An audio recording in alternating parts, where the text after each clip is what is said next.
Now we're going in slightly higher, and we're going to start working that secondary baseline. We're going to go shear over comb. We're going to work our way up and out from the scalp, and that's going to preserve length in our top. We're going to wet that baby down. We want to saturate all that hair. Wet hair is easier to control, but you got to remember it expands. So you want to cut hair either wet or dry, not in between. I'm going to comb that longer top length out of my way.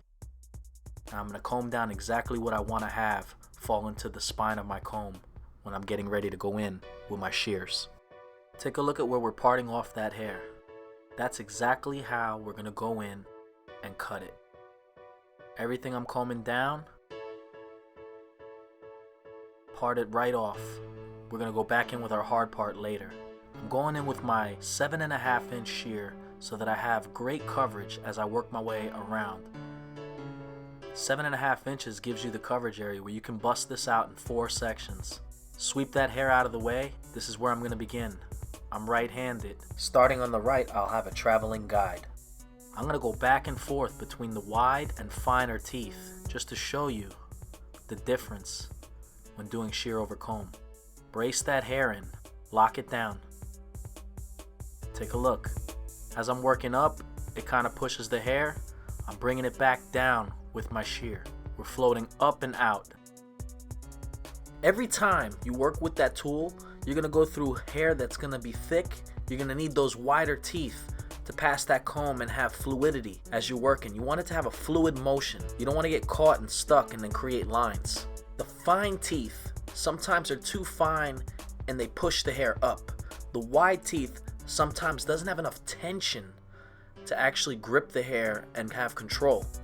So really, it's all about having control of your tool based on that person. It's tailored to that person. If he has fine hair, you're going to go in with the finer teeth. If it's super thick and you can't pass it, go in with the wider teeth.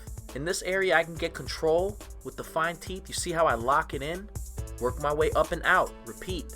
This is how you tailor that haircut. Notice that bubble. You see that little bit of weight? I'm going to go in. I'm going to lock it down with the wide teeth. I want to have less tension in this area. I want that hair to stretch and just sit above that point. A lot of guys are flat-headed, or the back of their skull is super flat in that area. So maintain some weight. We're cleaning up those corners, brushing it down with the comb. Brace it in with the wide teeth. You see where I'm cutting? I have a guide, a clear visual. It's super clear. Locking it in. I mean, look, we're already almost done. Cutting off the excess. I have a visual of what lies between where we're working. You see how it stretches back? I'm gonna split that up, floating up and out. Now I notice it's a little bit harder of a line, a little bit of distinct weight line. I flip that comb around, and you see the fine teeth? I'm just gonna grab it. Look how sweet that looks. See where it sits? You have a clear view. You can't go wrong. This is the art form. This is the artist in you. You're just shattering that little bit of dark contrast that you see. It disappears every time you work your tool in that area. Super important. Spin them around. You got to see that 360. See the weight we maintained in that area? It's perfect. That's what we want to do. We don't want it to look flat. Comb it back out of the way.